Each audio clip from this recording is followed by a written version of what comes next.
We have been in a long period of decline. The U.S., we are outperforming the rest of the world, but we are very much underperforming our potential. The U.S. dollar is extraordinarily weak, but not against other currencies. We're the strongest against other currencies, but we have been really weak against goods and services. We had inflation upwards of 9% in the last administration, and there is no good monetary policy coming out of the Powell Fed that would make me think that the forecast will be any different. Dr. Art Laffer, founder and chairman of Laffer Associates. It is so great to welcome you back to the show. Great to see you again, Dr. Laffer. It is an absolute honor to have you back on. Thank you very much. It's a pleasure to be with you again. Well, I'm excited to have you on. And I was just reading through even the comment section of our last interview and how much the audience enjoyed listening to you and learning from you. And so we're just thrilled because I feel like even in the 4 months since we last had you on, so much has happened, especially in the political sphere. So let's kind of just start with a big picture, as we always do, Dr. Laffer, that big picture, macro view, where we are in the economy today. And as you know, Dr. Laffer, you can take all the time you need on this show to set the table when it comes to the state of the economy and that macro picture. Yeah, the macro picture has not changed much since I was here with you last, but let me just summarize it. We have been having a very long period of what I like to call senescence, economic senescence in the United States. It started with the termination of Bill Clinton. It was with George W. Bush and then Barack Obama. There was a slight uptick there for a couple of years with Donald Trump until the COVID-19 hit, which was in, I think, March or February of 2020. And then there was the collapse in the economy. And then since then, Biden has been in. The U.S. has been a long period of senescence without any really major growth policies. Now, if you look at the world has been in that senescence period as well. No country has done well. Russia has disappeared from the face of the earth, as I mentioned. China, which had been the big growth country forever. I mean, what they did from 1970 to, let's say, 2018 was just incredible growth. The policies of corporate tax cuts, personal income tax cuts, deregulation, free trade. China grew at an incredible rate. With Xi being in there now, with Xi taking control, reasserting the state into the economy, China is in a flip down. China is in a crash course heading south. My view is that in the next 10 years, China will devolve into being a very badly performing economy as well. You look at Japan in 1989, 90, Japan's market cap was about the same as the U.S. market cap. I mean, the Imperial Palace, the property value of the Imperial Palace was worth the total property value of all property in California. What? That's what it was. And now all of a sudden Japan has disappeared. I mean, people don't even know about Japan. They're serious. I mean, it is amazing the decline in South America. Chile, which had been the best performing country in South America for years and years and years after the big supply side revolution there with the Chicago boys. I was down there all the time with them in the late 70s. Doing all of it. Chile has turned and flipped over and now is heading straight south. I could go on. I think I mentioned that Britain has gotten so bad they changed the name of their currency from the pound to the ounce. Just joking. The new elections were terrible. I was over there in Britain. It was July 4th that the elections were had. I think that was after our podcast last time. And I've been over there with the House of Lords trying to design a new Conservative Party agenda, a template for it, which they had no template for whatsoever in the Conservative Party. And the Liberals, the Labour Party took over in huge proportions. I mean, after Rishi Sunak and Theresa May and all the others just loused it up. I mean, really did a bad. We have been in a long period of decline. The U.S. is, as I probably mentioned last time, the tallest midget of the group. We are outperforming the rest of the world, but we are very much underperforming our potential. The U.S. dollar is extraordinarily weak, but not against other currencies. We're the strongest against other currencies, but we have been really weak against goods and services. We had inflation upwards of 9% in the last administration. The Biden administration, I think prices rose by 20% at the CPI level, or very close to 20%. And there is no good monetary policy coming out of the Powell Fed that would make me think that the forecast will be any different. So that's where we are. We have way too much government spending, which I think I went through with you very carefully on the transfer theorem. Mm-hmm. You know, whenever you take from one group to another group, that always causes growth. It's math. It's not politics. It's not left wing, right wing. It's math. And we have done huge amounts of spending transfers, and that has really led to the decline in growth rates for the U.S. and the world. We have tax rates that have been rising, especially capital gains tax rates, because you know you're taxed on your nominal capital gain at the tax rate. So your real capital gain is much less than your nominal gain. So the effective tax rate is much, much higher in capital gains. You also have corporate taxes have increased because corporations are able to deduct expenses, one of them being depreciation. But depreciation is not indexed for inflation either. So this inflation has led to a very sharp increase in corporate taxes as well. And I could go on and on. We have this long, long period of senescence for the US and the rest of the world. And I don't see anything right now that tells me there's going to be any change. So a lot of the Trump tax cuts are going to be reneged on. We have the 10-year sunset. So they're all going to pop back up to where they were before. Now, one of the tax rates that does not pop back up is the corporate rate, which was dropped from 34%, I think, to 21%, 35% to 21%. That's not going to go up. But the personal income tax rates are going to go back up. Some of the other taxes are going to do. The biggest one of all that's going to pop back up is the death tax. There's been a very large increase in the amount you can give at death or a lifetime gift throughout your lifetime that you can give. That's going to shrink dramatically. So that tax-exempt gift is going to be reduced dramatically. The rates are going to go up as well. That's going to be a very big hit on the economy. So I don't see anything out there that tells me that there's going to be any change in policies unless there is a big change in the election, which at present, I'm no expert on this, by the way, just so you know. I am no expert on this, but unless there's a big change, which I don't see really happening in the next election. So that's where I am on where we are today in the U.S. economy. We're in a very slow growth, just sort of senescent, just muddling through process.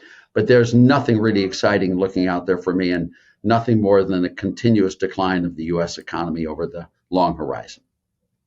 Okay, so we are definitely we're the cleanest shirt in the dirty laundry pile. Yes, and when you're looking out, you see that continuous decline. But it does sound like we are at an important hinge when it relates to our economy. How much does the upcoming election matter for the trajectory of the economy? Yes, it matters hugely, I think. Donald Trump in his first term, and just to go through Donald Trump in his first term, and remember, I'm just an economist. I don't talk about social issues. I don't talk about climate change. I mean, these are not, I'm just an economist, and you don't want to listen to me on any other subject because I really don't know what I'm talking about in any other subject. But economics, I do. And I really know about economics. During Trump's first term in office, he was the single best president with regard to economics in U.S. history, my view. The Tax Cuts and Jobs Act dropped, as we said before, dropped the highest corporate tax rate down to 21% from 35% to 21%. It reduced the personal income tax rate from 39.6% to 37%. It expanded the exemptions on the death tax, lowered death taxes dramatically. I could do tons of other parts of the Tax Cuts and Jobs Act. The results were quite astounding. Tax revenues from the initiation of the Tax Cuts and Jobs Act, federal tax revenues went up a lot.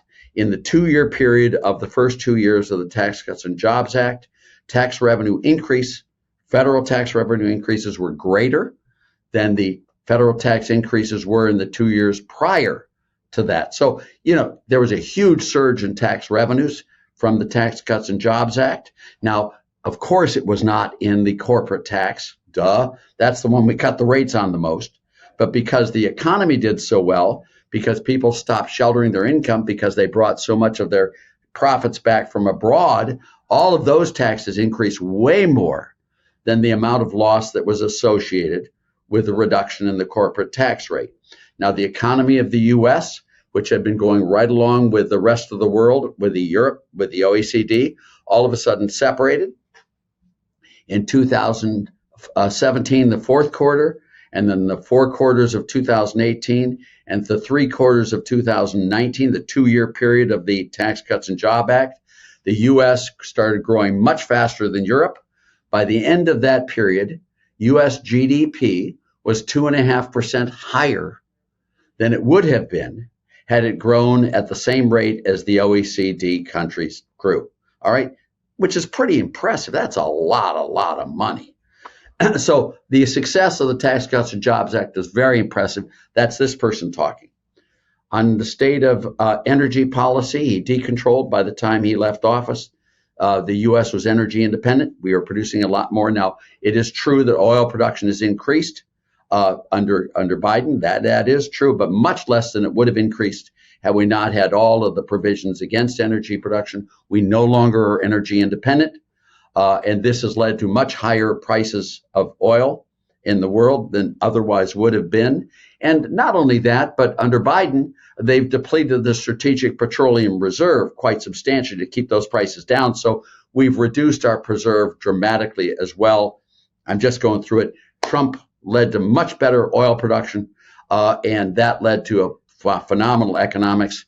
When the pandemic hit under Trump, Trump did a policy called Operation Warp Speed, which went around all the regulatory policies. It pumped lots of money into research. The U.S. was able to develop a vaccine in 11 months. If they had followed traditional provisions there, it would have taken probably 6 or 7 years to do all the FDA and all the other approvals, et cetera, which have been shortened there, which is just amazing that we developed an effective vaccine, a really effective vaccine in 11 months, which saved that's just unbelievably cool. One of the side products of the Operation Warp Speed was all the research done in mRNA. And I don't know if I mentioned this on my last podcast, but my number 4 child, I have 6 children.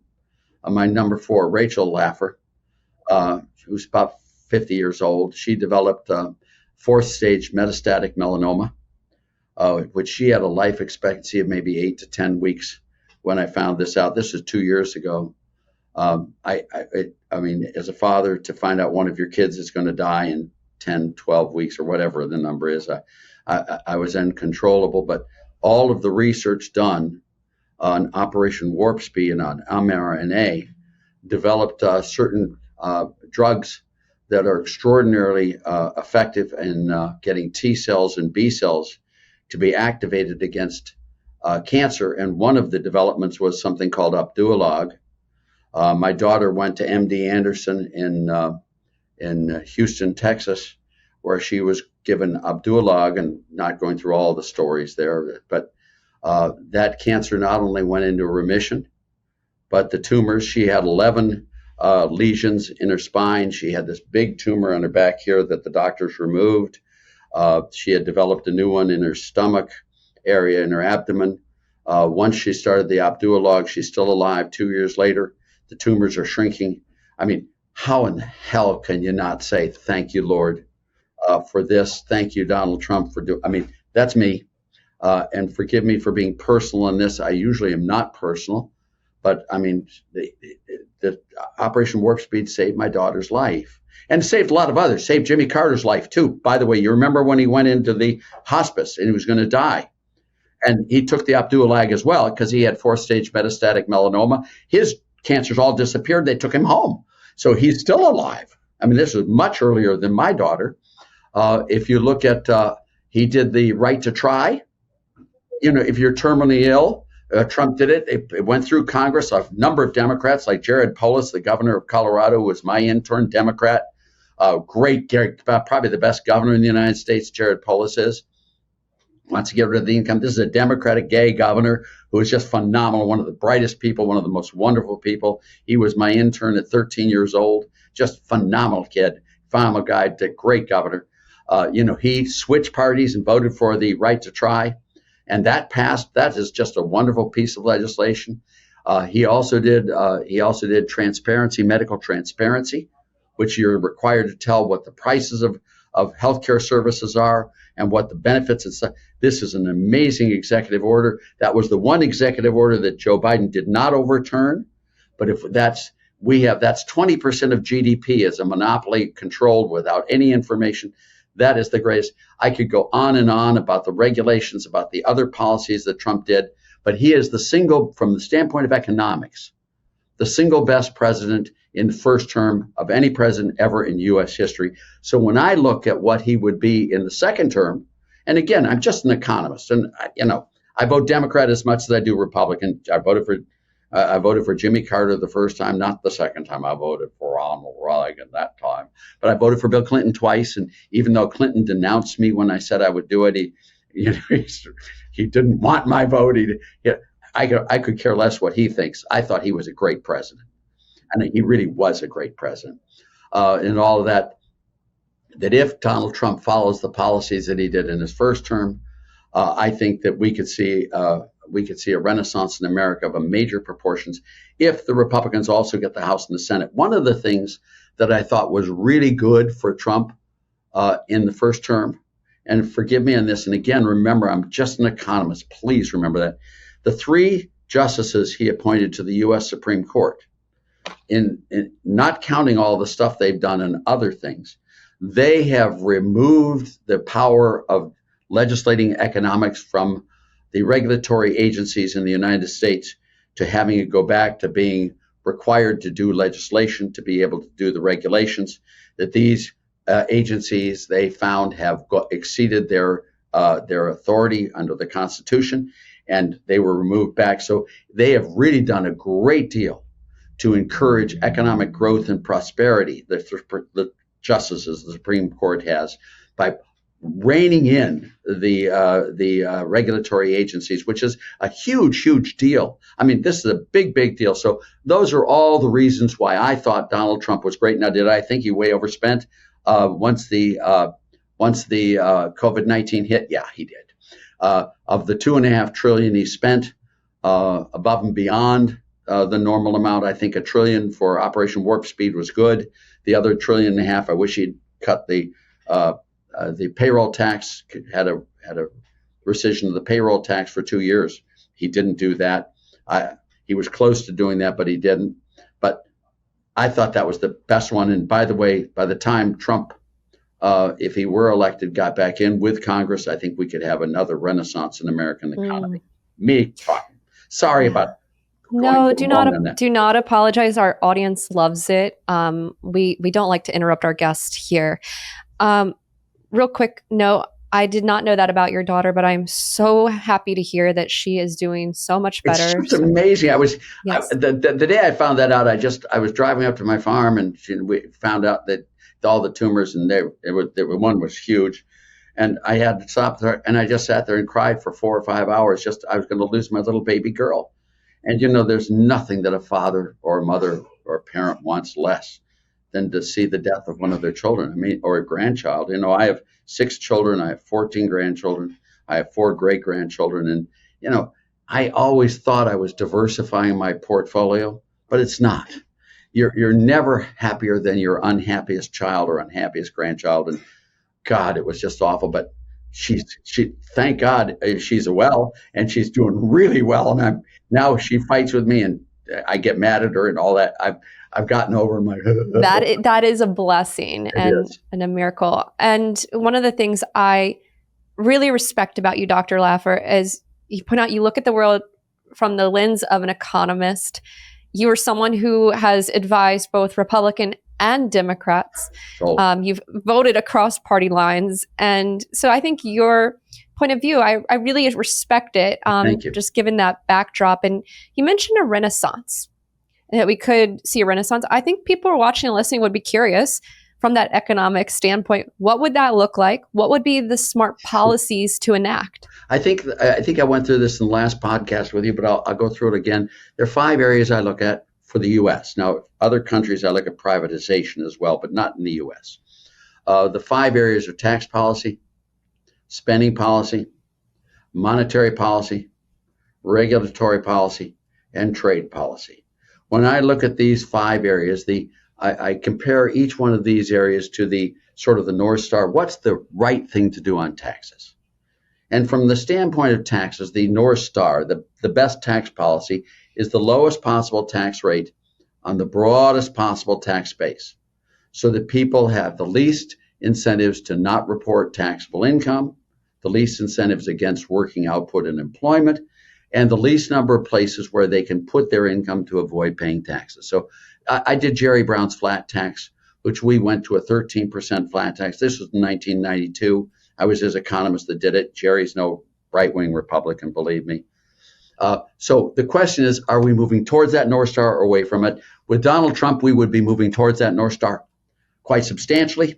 He has promised to cut tax rates further, to broaden the tax base, to do all this. You can see he doesn't want to tax places where it costs you more to catch people than the tax revenue is worth. For example, tips. And there are a few other things. I mean, who wants to go after a waiter or a waitress? I mean, come on, give me a break. And you want to have them all being criminals so they get used to cheating? No, there are no taxes on tips. I can understand why he would do that.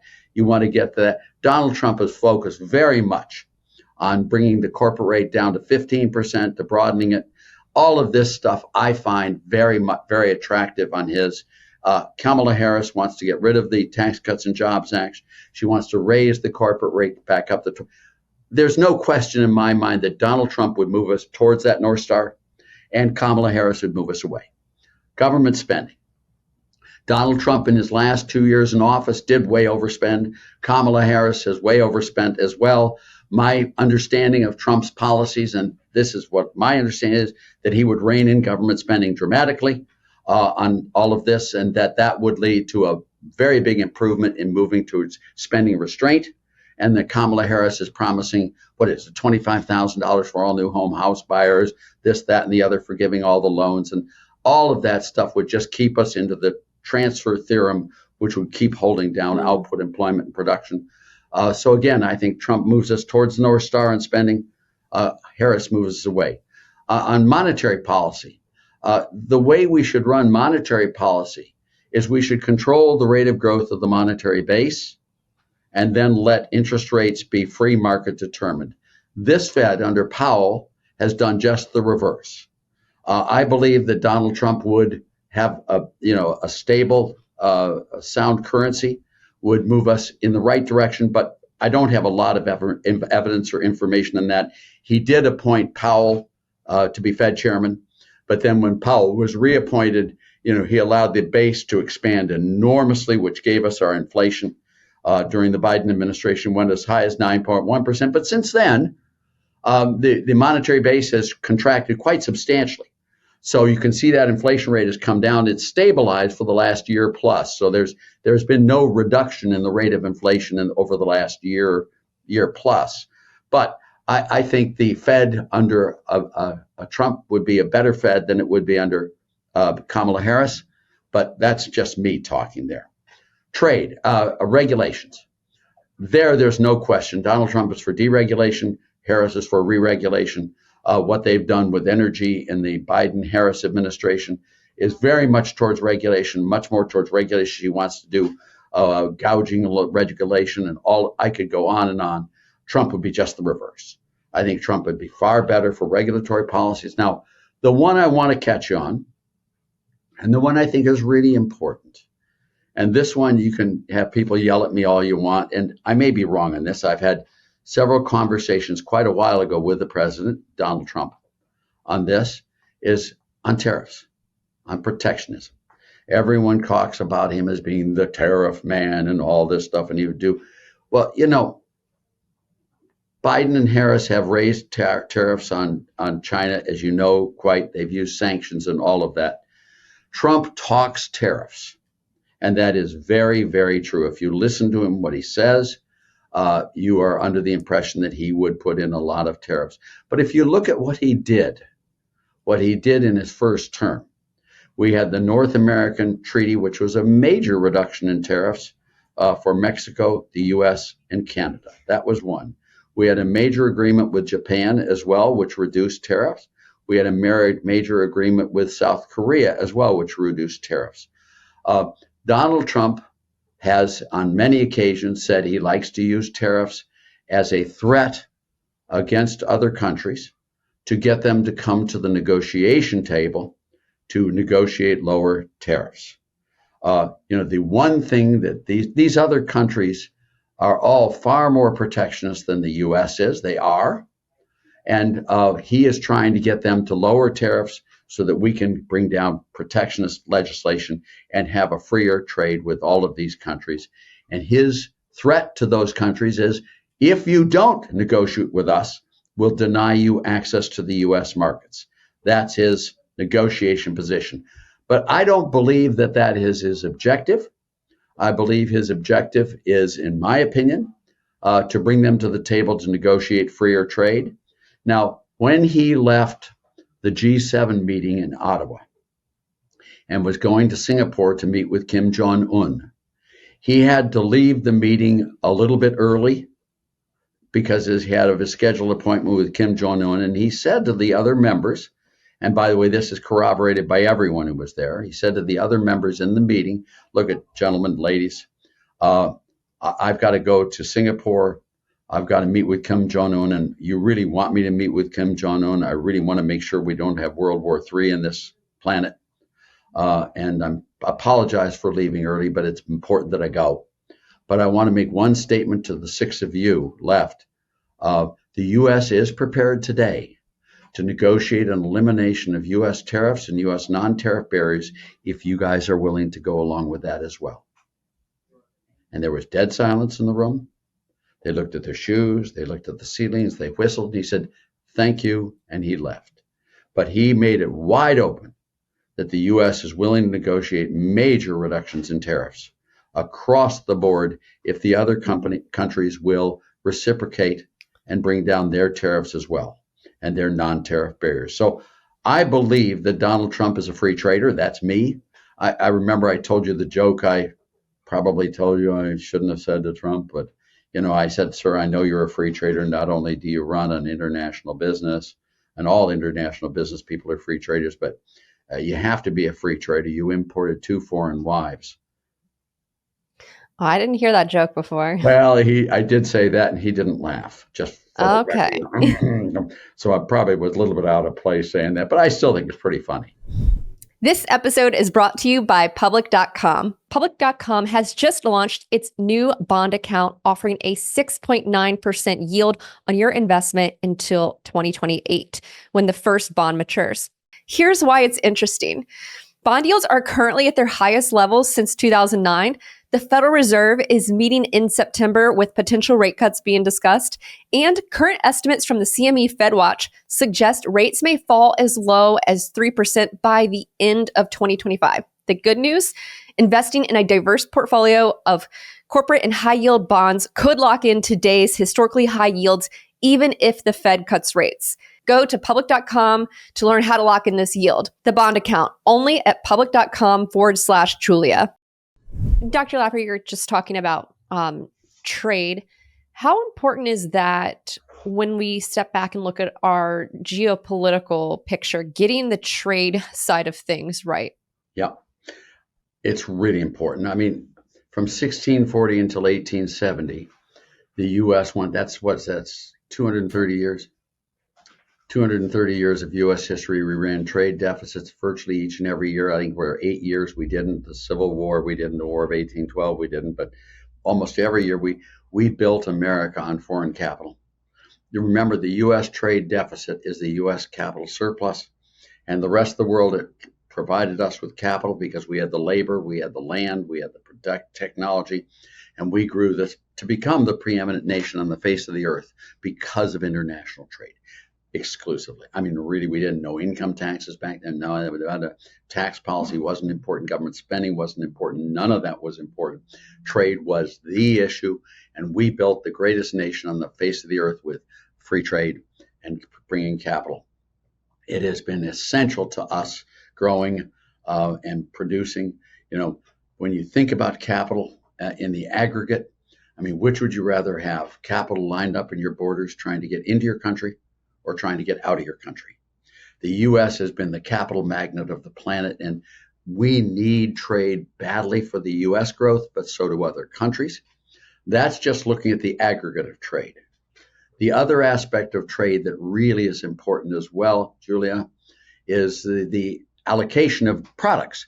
We make some goods more efficiently and better than foreigners do, and foreigners make some goods more efficiently and better than we do. We and they would be foolish in the extreme if we didn't sell them those products we're more efficient at making to them, and they sell us the products they make more efficiently than we do to us. It's a win-win. It's called the gains from trade, comparative advantage, David Ricardo. I don't care what you call it. But we have the gains from trade, and then we also have the capital investment that comes from trade. The U.S. is critically hinged on trade, but other countries are even more hinged on trade. China, small countries, they rely on trade even more proportionally than we do. But we really are very important on trade. So free trade, to me, is one of the key elements, not only for the U.S., but even more so for other countries. If you look at the Smoot-Hawley tariff that we passed through the House and the Senate in the fourth quarter of 1929, and then was signed into law by Herbert Hoover, I think in June of 1930, that led to a crash in the stock market. I think the stock market fell by 90%, Julia. Trade just fell like mad. That was the big stock market crash occurred when the legislation passed. That single-handedly brought us into the Great Depression, which then Herbert Hoover responded to by raising tax rates. He raised the highest tax rate on January 1st, 1932, from 25% to 63%. He squeezed in the brackets. If it crawled, he taxed it. If it flew, he taxed it. If it sat there, he taxed it. If it swam, he taxed it. He taxed every damn thing he could get his hands on. And of course, that led to the worst thing. Mundell, in his Nobel laureate address, said that it was the Smoot-Hawley tariff that led to the Great Depression, and it was the Great Depression that led to World War II. That was the biggest world. Tariffs caused that war. Trade is disproportionately important to an economy, and I can never overestimate the impact free trade has. It intertangles everything in the world. We have now a country that is flirting with sanctions on foreigners. If I may say this, and forgive me, I hope I don't alienate all your viewers and so they click you off and flip me the bird or anything, but trade is most important, Julia, with countries you don't like. We need to trade with Russia. We need to trade with China. We need to trade with Iran. We need to trade with North Korea. I'm not suggesting we sell them nuclear weapons and do that. We need to trade with them because when you trade with people, you get to understand them. You like your customers, you like your suppliers. When you're dealing with, let's say, or China there, and you're sitting there having a dinner party with one of your clients that's Chinese, or one of your suppliers that's Chinese. Hey, what are you guys doing with the Uyghurs up there? And what are you doing? Yeah, but what are you Americans doing with the African Americans in the southern states? And you talk over issues rather than isolating yourself and not talking. There's nothing is better friends than a good business relationship. And we need to have good business relationships to get good political relationships, to get good relationships with these countries. We have sanctioned Cuba now. Since 1959, have we done that? That's 41 years in the last century and 24 years in this century. That's 65 years we've sanctioned. Have you seen how that worked out for us? Cuba is now a pro-growth, democratic, free market, economic, capitalist nation. No, it doesn't. Sanctions don't work. They don't work, and they cause hostilities. You don't like people who boycott you. You really want to get even with them. And all this stuff we're doing with Russia, with Iran, with China, with that, all of this trade stuff is just hostilizing and making the situation even worse. And we should have free trade with these countries. Trade is not a political weapon. Stop already. Hillary Clinton and her pantsuit, put them on. All these Republicans doing stop trade with China. That's wrong, wrong, wrong. If you've got a problem with the country, try using the State Department. That's what its purpose is, to use the bully pulpit to try to get them to change their policies. If that doesn't work, and they get worse and worse and worse. We got something else. It's called the Defense Department. Bomb them. But don't use trade as a weapon. It's not a political tool. It's an economic way of prosperity across the world and should not discriminate by countries. You may not like Xi. Fine, don't. But there's nothing wrong with Chinese people. There's nothing wrong with Russian people. You may not like Putin either.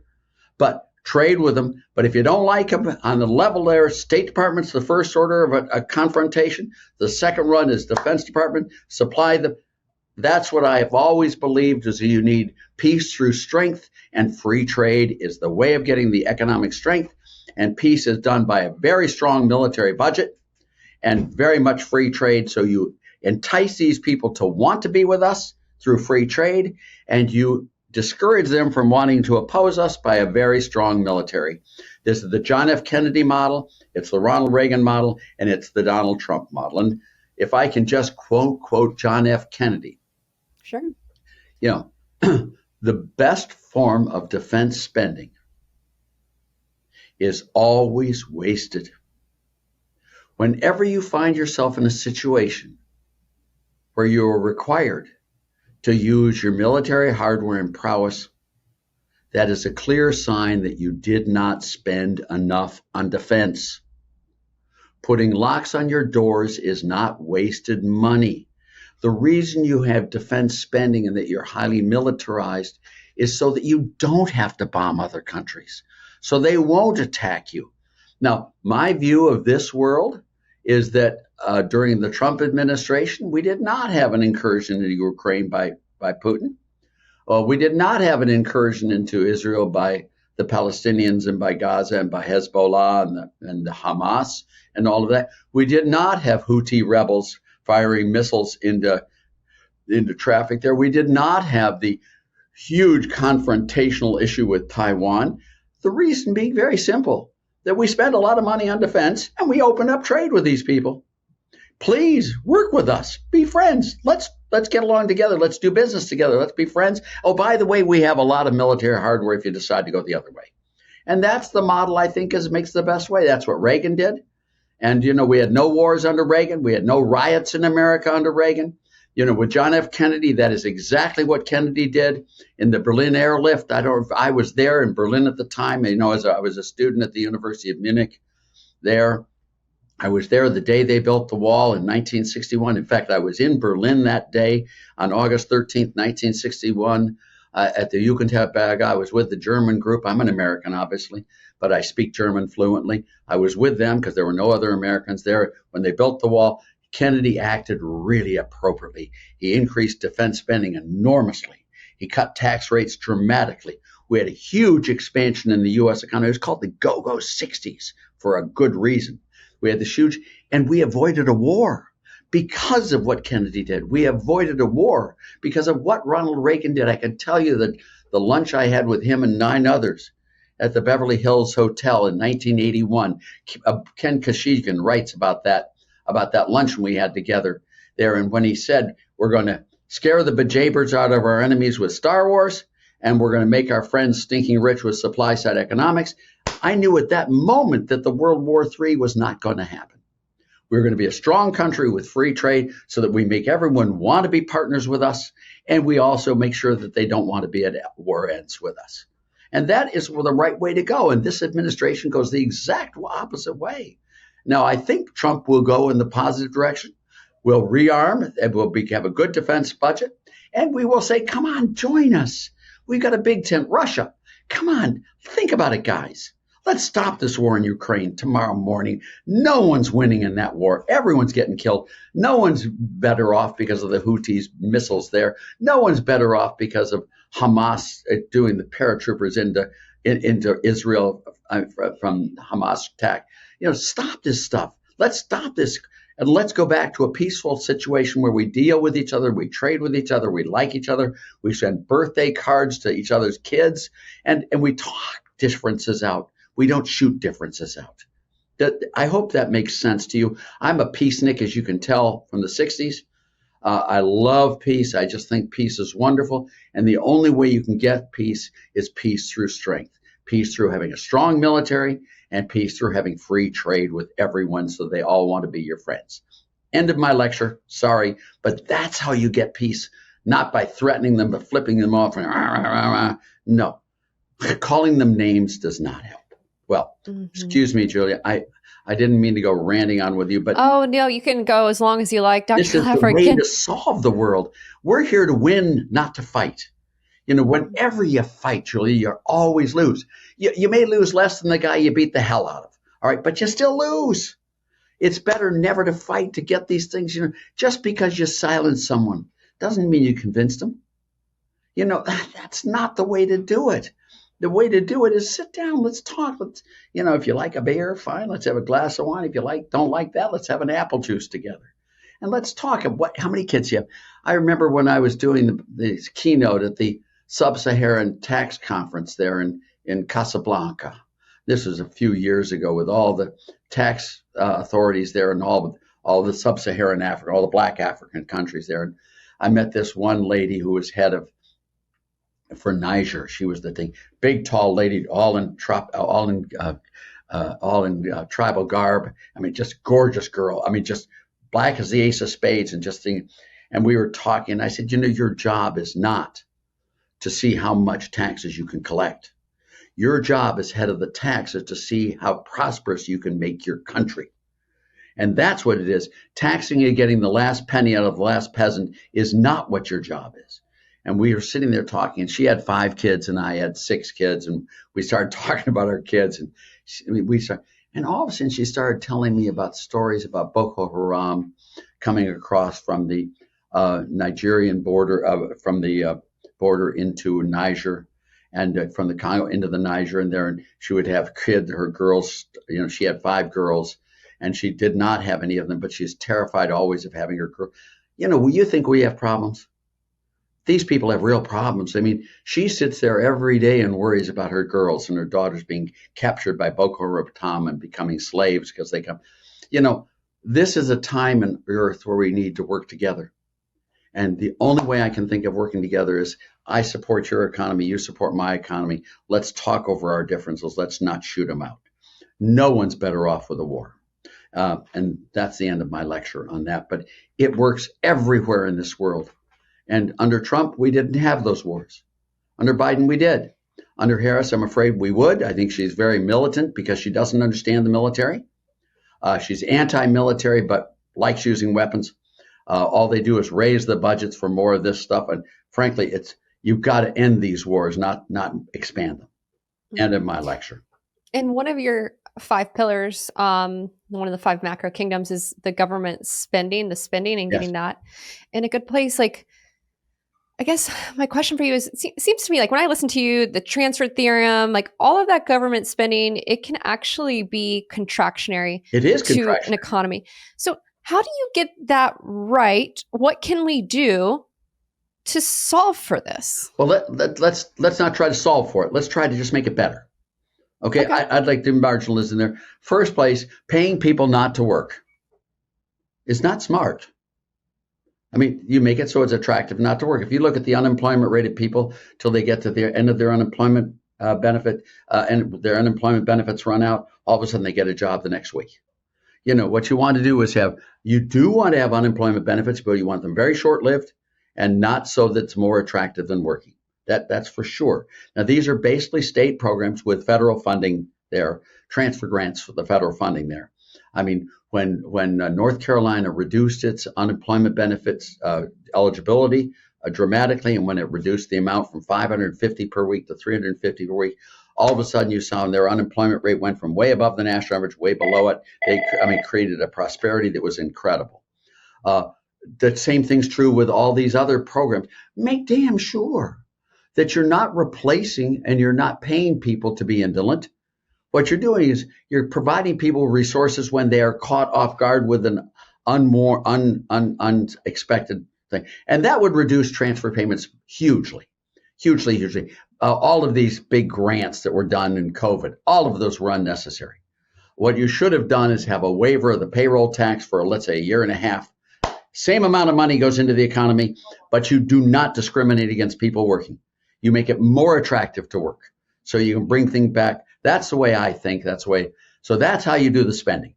And do you think you can get down to where you should be? Probably not, but we can reduce it a lot and create a huge political economy of growth by controlling government spending, reducing government spending and lowering tax rates together. God, we could grow let me tell you what we did with Reagan. Reagan came into office on January 20th, 1981. We passed our tax bills on August 14th, 1981, which was a 25% across the board tax rate reduction. It was really pretty cool. And now we phased in the tax cuts. So the tax cuts actually began in full on January 1st, 1983. That's when they actually began in full, okay? From January 1st, 1983 till June 30th, 1984. That's an 18-month period, Julian. A year and a half. That's 6 quarters. Not very long. U.S. real GDP grew by 12%. U.S. real GDP grew by 12%. That was at an 8% per annum compound rate for a year and a half. I mean, that was Chinese growth rates, all of that. We have that potential today. Our participation rate in the U.S. has dropped dramatically from where it was when Trump left office, where it was when Bill Clinton dropped off. I mean, it's gone way down from there. We can bring people back into the labor force and create the political economy of growth and prosperity. We can fulfill our dreams. Just stop paying people not to work and stop taxing them if they do work. Stop regulating the living hell out of them. Stop trying to make government programs substitute for private programs. There's a huge role for government, and I'm the biggest fan of government in the appropriate areas. Who's going to provide the judiciary better than government? No one. Who's going to provide the military better than government? No one. We need judiciary. Who's going to provide highways better than government? No one. There may be some private ones in California that are okay, but the bulk of our highways have to be that. Who's going to be providing the health care benefits for America? Government has to be in there. Schools, government. That government has to be in all of these areas. There's a huge, huge area where government has to be, but not beyond that. You can be below the level of government and you need more government to provide prosperity, and you can be above the level of government where you're providing too much government and you're distracting from prosperity. What in the heck is wrong with vouchers? With the government providing good education through private schools and paying for it. What's wrong with that? Nothing. Public schools are really important. There are people who can't do, and you may want to do vouchers and they use the public schools. That's fine. Judiciary, you may want to have private contracts adjudicated by sort of getting together and talking it over, but there needs to be a judiciary as well. You need to have the military. Yes, you need police, you need fire, you need all of those things, but you don't need all the junk that goes on top of that. If we reduce government spending by, $1 trillion a year, we would still have plenty of good government to do the job correctly. And I think we could do that, and that would really lead to the reverse transfer theorem. And the reverse transfer theorem means that the poor, the lower income groups would work harder. The higher income groups would work harder. GDP would expand dramatically, cutting tax rates, cutting regulations. We could create a political economy of growth that would match John F. Kennedy and that would match Ronald Reagan. And we can do it. We can do it. And God, is it fun. I can't tell you how much fun it is getting a paycheck, being able to have your kids find jobs. I can't tell you how much fun it is getting a pay raise. I can't tell you how much fun it is watching your stock portfolio or your retirement accounts go up. It really is fun getting richer. In this world of ours, prosperity is really fun. It's nice having money in your checking account. It's nice being able to buy things. It's nice being able to have a vacation. All of these things are wonderful. Why not create the prosperity we can to do it? I mean, it's Bobby Kennedy, the senior one, not Bobby Kennedy Jr. said it. I see things going on in America and I ask why. And I imagine what could be done. And I ask, why not? And, Bobby Kennedy was proposing when he was killed, was proposing the Reagan tax cuts. His brother, Jack Kennedy, cut the highest marginal income tax rate in America from 91% to 70%. He cut the lowest tax rate in America from 20% to 14%. He cut the corporate rate from 52% to 48%. He tried to cut it to 46%, but thank God the Republicans blocked him from doing that irresponsible action. John F. Kennedy reestablished gold standard, sound money. Bam, he kept convertibility of gold. John F. Kennedy increased defense spending dramatically to have peace through strength. Bobby Kennedy was very anti-corruption in the U.S. He was a big tax cutter. He was sound money, and he was a strong defense person, just the way his son is. Now, I look at the Kennedys today saying they just, some of his children are against Bobby. And, that's just not true. Bobby Kennedy is reflecting what the Kennedys are. I asked Bobby, are you going to raise taxes on the rich? He said, hell no. I'm a Kennedy Democrat. And that's the best compliment in the world. He understands. He wants fair elections. He wants the government to do what government's supposed to do and not do what it's not supposed to do. That's all it is. I think Bobby Kennedy endorsing Donald Trump is one of the most important events that we have seen. I don't know if it's going to change the election, but Donald Trump is not a kook. He's not a weirdo. He's not anti-American. He's not anti-democracy or any of that stuff. You can look and see what he did in his first term. You can see that. How would his second term be different than his first term? It won't be. He's just going to do more of the same. And Bobby Kennedy showing the real Kennedy tradition, which is supporting of Donald Trump. And that I won't go further, but I took Joe Kennedy II, with Pat Moynihan to explain to Joe Kennedy the saying. This was a long, long time ago. My age shows my teeth.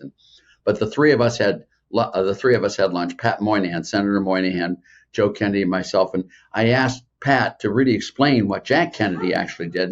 And Jack Kennedy was the most free market, pro-growth, democratic, economic capitalist person you've ever seen. He was Ronald Reagan. He was Donald Trump. He cut tax rates dramatically, increased defense spending, free trade. It was the Kennedy round tariff negotiation. He cut government spending. He ran a budget surplus. But Bill Clinton, why I supported Bill Clinton. I voted for Clinton twice, and God knows I didn't vote in that party's primary. And the reason I voted for Clinton is he was a pro-growth, democratic, economic, capitalist president that did a great job. He cut government spending as a share of GDP dramatically. He cut capital gains tax rates. He eliminated capital gains taxation on owner-occupied homes. Did you know that? Federal, state, and local. Homes are half of the capital stock of the United States. He did this. Now, he did raise the top two tax rates. That's true. Reagan made mistakes, so did Kennedy. But he was the biggest tax cutter. He was the biggest free trader. Clinton actually passed the NAFTA through Congress with the support of the president and all the Republicans with him. He was one of the greatest presidents ever, Bill Clinton, in my view. And so is John F. Kennedy, being one of the greatest presidents, right along with Reagan and right along with Trump. So, free trade, pro-growth, democratic economic capitalism, tax cuts, sound money, minimal regulations, and constrained spending. And you're going to get prosperity whether you're a Democrat, whether you're gay, whether you're tall, whether you're short, whether you're straight. It really doesn't matter. I don't care what you are as long as you're pro-prosperity. My tent's open for you no matter who you are, as long as you believe in low rate, broad-based, flat tax, spending restraints, sound money, minimal regulation, free trade, all the rest of the stuff. You can do whatever the hell you want. But that's what I want to create, this world of prosperity. Dr. Laffer, before I let you go, do you have time for one more question? Sure, do you have of course. I'm here for you. Okay, so from what I'm hearing from you is that we are on the precipice of another renaissance if the election goes to Trump.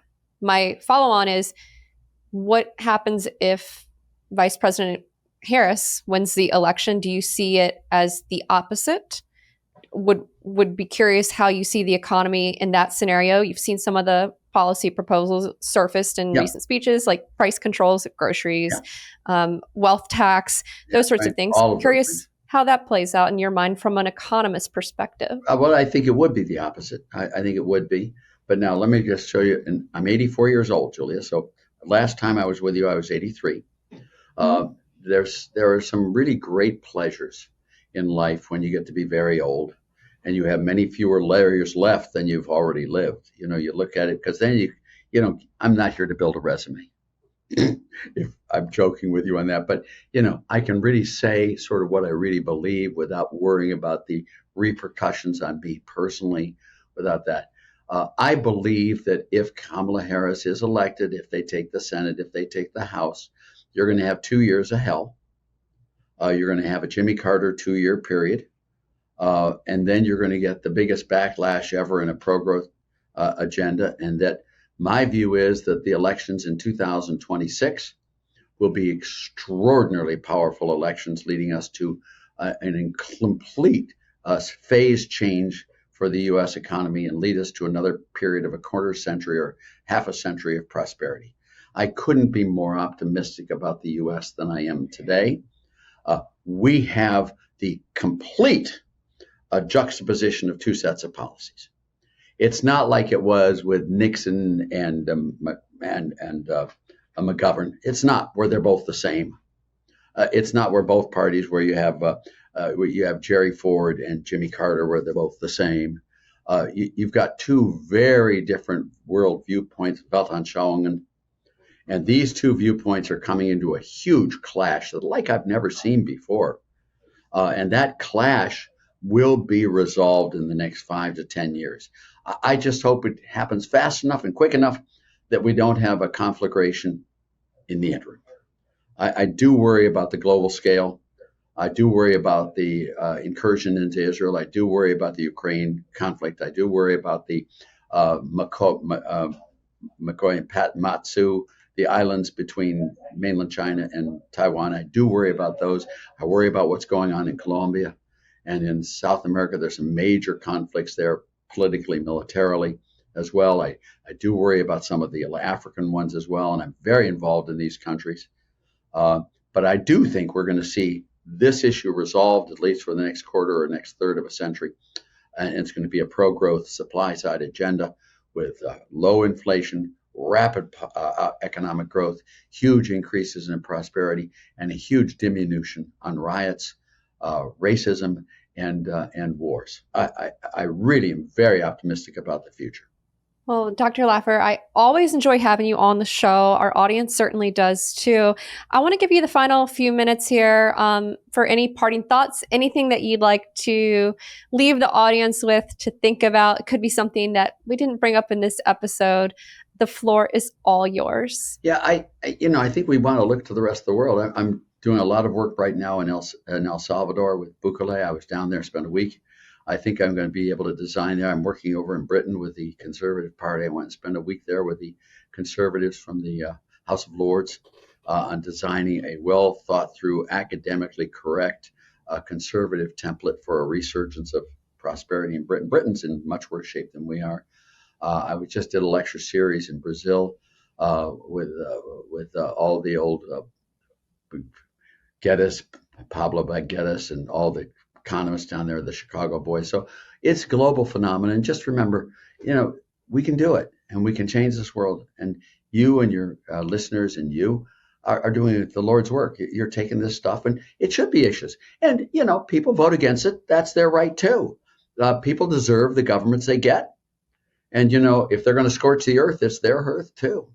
So, and I'm fully willing to abide by the pact of whatever the majority wants, I'll go along with. But this is our chance to shine. Dr. Art Laffer, thank you for being so generous with your time, all of your knowledge, your wisdom. You are always, always welcome on this channel anytime. We love having you on. Really appreciate you being just so generous today with your time. My pleasure, Julia. Thank you. And anytime you want me, I'm here. You better go quick because I'm 84. Oh, come on. You look great. Thank you. Well, you should. Thanthis see me. This is the last thought. You see me getting out of the swimming pool and I stand before a full-length mirror and I pull my arms out like that. I said, damn much skin hanging down, Julia, that if I could hook it to my ankles, I could be a flying squirrel in a wind. Oh, my goodness. Come on, Dr. Laffer. Thank you. See you later.